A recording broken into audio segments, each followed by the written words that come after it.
Elimination Chamber hot takes. Carmichael says, I like Danhausen. It's brilliant silliness, and there's always room for that in WWE. Then we also have Roman Reigns acknowledge me. Fantastic show, except Danhausen. We got Winter Rowan. He looks like a member of KISS. My favorite description of KISS is they're boomer juggalos.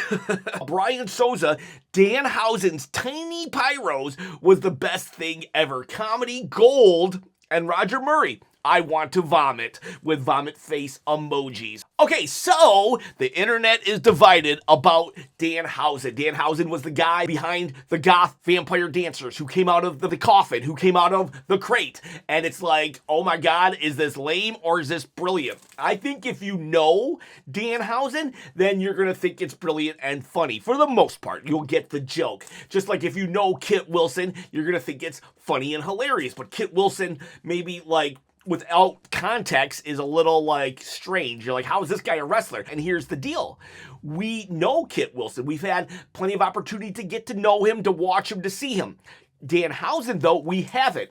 People who have seen Danhausen on the Indies or AEW, you're like, oh, cool. I can't wait to see what he can do in WWE. But I don't blame people who have no idea who Danhausen is, because WWE has trained its fans to not know that wrestling exists elsewhere unless it's TNA. I don't blame fans for being like, who is this? This is dumb.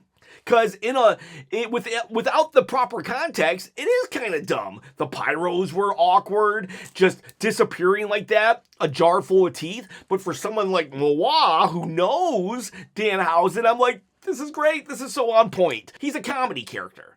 But I don't blame them also for not responding properly, because this was not probably the best way to introduce him. To be honest with you, it's like when they introduced Royce Keys in Saudi Arabia. They don't have AEW, you know, they don't have AEW. So Royce Keys came out to no pop because they're like, who is this guy? He wasn't on NXT. They don't have AEW. No wonder nobody cheered Royce Keys in the Royal Rumble. And here, nobody knows who Danhausen is, except for a select few. And the select few are like, this is great. But if you don't know, you don't know. So it's just wait and see. And don't worry, Danhausen, he's a comedy character. So even if you're like, he's too small, he's too goofy, he's too whatever, that's fine. Santino Marella was never the champion, and he had a stellar career. He was very funny and entertaining. Kit Wilson probably will never make it to the top because of toxic masculinity and the fact that he is a comedy character. That said, if you want to be champion, the Winged Eagle, you can. I'm going to give away this belt at 20,000 subscribers. I'm only like 1,400 away. I'll give it away, free shipping, free everything. You can win. All you gotta do is comment below, subscribe to the channel, and you can win this, not a toy, a replica belt. All right, let's go to the next hot take. Tracy Wood says, I've watched a few other wrestling reviews this morning. They've complained that it was a bad crowd. That rubbed me the wrong way. I was so fed up, I left a comment and said, don't blame the crowd. They're the most honest part of the show. That's right, actually. That's a very valid statement. They're the most honest part of the show. Chop, help me understand why WWE and other YouTubers blame us and not the product. You want to know why? Because in Triple H's mind, he could do no wrong, so must be your fault that you're not having fun, not mine. I wrote a great show. And for the YouTubers in question, it's because, and I don't know who they are, and please don't comment who they are. I don't want to know who these YouTubers are, but I suspect they want to suck up to WWE because they want their reactions on the show. But I will flat out say this, and then I'll end the subject, that there's no person on this earth that is going to pay the prices that WWE are charging and want to go to the show just to sit on their hands. No, if the fans are not reacting, that is 100% creative's fault. Write a better show. It's one thing for a couple people here and there to go to the show and not have fun. That's fine. You're not going to please everybody. But when you have, what was the attendance? Let's just say 15,000 people. in Chicago, one of the hottest wrestling towns of all time, and they're being called out for not cheering. That's not on them. That's not on the fans. That's on your lazy writing. Money on Repeat says, why does Drew have to look weak? I don't think Drew looked weak, honestly. It took two people to take him out. And, I mean, think about this. Yesterday, Drew looked strong when he took out Jacob Fatu on SmackDown. So, you know, one time he looks weak, one time he looks strong. Drew McIntyre is actively putting himself in positions to control the narrative. I thought he looked, I don't think just because he got beat up he looked weak. I think it's just the progression of the story, to be honest with you. Kawash says, just watch the post show, Drew and Cody at SmackDown. Yeah, so Nick Aldis came in, speaking of Drew McIntyre, when he interfered in the matchup, Nick Aldis got fed up, went to the post show and said, that's it, I'm sick of you, Drew. You versus Cody this week on SmackDown. So, like, that's kind of like, it's kind of weird that they just had this big stipulation, Elimination Chamber, to see who gets to go to WrestleMania, and now Cody just gets a shot at it. I don't like that. Goat Buggy says, I just noticed something big that Triple H does a lot of that Vince would never do. He lets the hometown hero win. Yeah, Vince never would let... If this was your hometown, you were gonna lose, which I thought was kind of stupid. However, I think Triple H does it a little too much now. It's like, we get it. AJ Lee and CM Punk, they're from Chicago. Like it was a little overkill, to be honest with you. We understand CM Punk, Chicago, great stuff, but like tonight, I felt like, oh, come on, let's just go. Let's get on with the show. Jimbo Slice says, my hot take is that people shouldn't say the box was disappointing. All things considered, WWE didn't overhype it. It got 30 seconds backstage segments every week with jobbers. That's a valid point. However, I don't like the statement, people shouldn't say it was disappointing. You're allowed to be disappointed. If you're disappointed that LA Knight lost the Elimination Chamber, you're allowed to be disappointed. You're allowed to be disappointed that Logan Paul lost. However, you just can't crash out. I personally booked the box to be The Rock one time. I was like, what if The Rock came out and then took Cody's soul? You know, so like I hyped it up, but I'm also not here saying that WWE is creatively bankrupt because this surprise was a letdown. And you are absolutely right. This box was not that overhyped. Like if that reveal ruined the entire Elimination Chamber for you, then I would say you're probably overreacting. Carryville T-Rex says, Finn should have become the demon and won. You're absolutely right. It almost makes no sense that Finn doesn't invoke the demon when this is like the biggest match of his career, so he says. And it's not like Finn's trying to just distance himself from the demon. Heck, he made a demon puppet to fight Mr. Iguana. So like for him not to bring out the demon, that is a head scratcher. Jimbo Slice says, I feel like Logan Paul was booked way too strong for a dude who qualified 24 hours ago. I feel like they gave him the exact role that Bronson Reed got. 3 eliminations just doesn't fit Logan. You're absolutely right. You're absolutely right. Triple H does this thing where, like, if something happens, natural causes or whatever happens, Triple H doesn't change his booking at all. He just puts someone else in the role. IQT says, Roman tweeted, not sure who looked more tired, the crowd or the champion. Enjoy the final month of relevancy. I just love this bad guy side. Oh, look at that. Roman, he's actually blaming not the crowd, but he did notice that they were tired. And I guarantee you, if Roman had been there, they wouldn't have been sitting on their hands. And I'm also going to say this. CM Punk did look tired.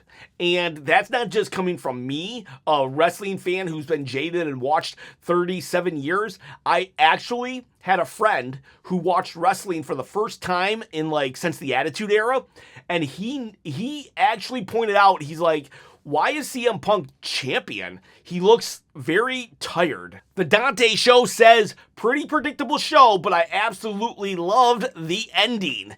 It was very predictable. However, the ending, I didn't think Randy was going to do it. I really didn't think Randy. So they got me there. WTF patch. Cody is going to win this Friday. Boo-hoo. Dang, I really wanted Drew to be champion till Mania. I think it's going to be a 4 corners match, a fatal 4-way. So, I think Drew will walk in as champion. Soul Collector says, AJ Lee is trash. I don't think she's trash. I definitely don't like her current run. I loved AJ Lee. Absolutely loved her, but I am not feeling this run, and that's shocking to me because I always wanted AJ Lee to return, and now I'm just like, oh, okay. It's probably because this is a 7-month feud that this is what, their 3rd time meeting in the ring, their first one-on-one match. It's been her part-time schedule has really affected how much I am enjoying her run. And you can say all day long, good for her for getting that cash bag, and hey, fine, whatever, good for her. But it doesn't change the fact that it's affecting how much I appreciate her as a wrestler and character. And so I don't feel AJ Lee is trash. I'm just not enjoying this run of hers. TTJC says, seeing people that wrote off Punk and Finn match getting into it was great. I absolutely love Danhausen, so seeing him in WWE is awesome. The men's chamber was pure chaos, and AJ Lee is champ. TTJC wanted AJ Lee to win, so happy for you. I did not. I wanted Becky to win, so not happy for me, but, at least I have solace in that Becky is still the best in the world, and that's not just me saying it, people. Sports Illustrated, Bleacher Report, they all say it. I was one of those people that wrote off Finn and Punk. In fact, I didn't even watch most of the match, but then when I started getting into it, the last 10 minutes, maybe, I did get into it. I was like, all right, screw it. I'm just going to cheer for Finn Bálor, even though I know he's not going to win. And I was like, I knew he wasn't going to win, but it was still, they had a good match. But, the fact that there were no stakes involved just made it where I couldn't really fully invest. WTF Patch says, somebody needs to shut the dang door of the chamber. Oh my God, they need to take a year or 2 off of having people go through that door. It's like the loophole that we all know. The chamber, there's no escape, there's no way in, except for when you have to open the door and let people out. Tiz Mickey says, Chop, honestly, the most interesting thing that happened at this show was the announcer calling Javon Evans Javon Williams. A lot of botches, even on commentary last night. Guy, Wonder Wolf. Nick giving the title match to Cody just because Drew interfered in the chamber is BS, because he should also give Jacob a title match because Drew screwed him over as well. Yes, but you can argue that he did give Jacob an actual opportunity for Drew's constant attacks on SmackDown when he fought Logan Paul. But then again, Drew interfered again, so I take it back. You're right. He should just throw Jacob. It should be a triple threat then. It should be a triple threat on SmackDown. Carmichael says, I'm so happy Seth is back. The product really suffered when he's away. WWS Wrestling says, Seth is overrated. Anyways, in my opinion. So you got two opposing opinions. What do you think about Seth Rollins? I think, while Seth has never been my guy, I do see a lot of value that he adds to the product. And I don't think he's overrated. He's the dude's amazing. And I really, really hope that either we make him a babyface and he's not just always laughing, or we make him a villain and he's not playing to the crowd. That's my problem with Seth. He needs to pick a lane and really just dive into it. Previous Young says, what happened to the Street Profits? I was thinking about the time that Montez Ford was in the Elimination Chamber. I miss those days when there was just so much potential for the Street Profits. Where are the Street Profits? FMJ, I think the Danhausen having a whole entrance just to have nothing to happen afterwards and the show to continue was not a great idea. He should have been part of a backstage segment or something. I do agree. We should have given him more stuff to do. Honestly, though, nah, he should have been on Raw. Just Call Me D says, not certain this classifies as a hot take, but I loved every single match. Let's enjoy the road to WrestleMania. Not a hot take, and I'm glad you enjoyed it. Just because I thought it was predictable, and maybe I didn't enjoy it as much as you did, I am so happy you enjoyed it. I will never yuck your yum. My goal isn't to, I will explain why I didn't like something, but my goal isn't to make you hate something unless it's Bill Goldberg, because then that is my goal. That's like my purpose in life, to make everybody hate Bill Goldberg. So if you don't like Bill Goldberg, then come over here. Come over here with me. I can always use more people to hate Goldberg with, and I'll tell you why. Dark Kanji says, CM Punk matches are botchy and slow. WrestleMania is not looking good. Well, only 4 matches have been announced, so there's plenty of time, but I don't know. I'm pretty hyped about Roman Punk. I am pretty hyped, but in regards to the botches, it's not just CM Punk. It's not just every single match had a bunch of botches last night. Every single Raw, single SmackDown, and it's almost to the point where, like, at first it was like, yeah, everybody's human, and now it's to the point where, like, I'm just worried they're gonna kill each other. Like LA Knight, when he jumped up on the top rope, he missed. That's a move he does all the time. I think Javon almost did die from a Logan Paul move. I know the women had tons of botches. Michael Cole botching on commentary. The cameramen were botching left and right, showing us things that we shouldn't be seeing. It's a pandemic in WWE. All areas. It's like crazy to me. It's crazy to me that this is happening. And if you dare point it out, well, you're the problem. You know, if I pointed out, I bet people would be like, "Oh, look at you! You're just a bald nerd living in your mother's basement." I'm in a garage, so ha. Ben P says a bigger surprise would have been if Jey Uso came out of the box. Could you imagine? What if Jey Uso did come out of the box and just started yeeting? Oh my God! I low-key would have loved that. I usually don't like these purpose trolls just to make the internet burn, but that one might have been worth it. Juice X says LA Knight deserves his time, and I hope Randy gets his 15th championship. I wonder if it's going to happen at WrestleMania. Now that I think about it, I don't think Randy's ever won a title at the big title at WrestleMania. No, he did beat Bray Wyatt. Never mind. But yeah, 15. Triple H is always chasing that next big moment. So if they ever want a big moment of a number 18 title reign, well, Randy has to get to 15, and LA Knight does deserve his time. I think I'm officially giving up on LA Knight.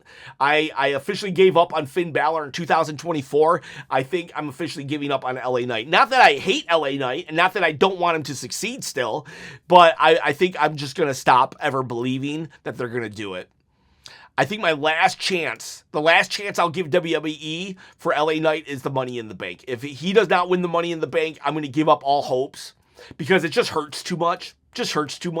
That LA Knight is just treated like he is, and I feel so bad for him, and it just sucks. Zap Hassan says, am I the only one who finds it weird that GMs can invalidate contracts on a whim, or did I misunderstand what Drew said about that stipulation? So you're talking about how the fact that Drew said the stipulation is Cody cannot get a rematch whatsoever, and you're right.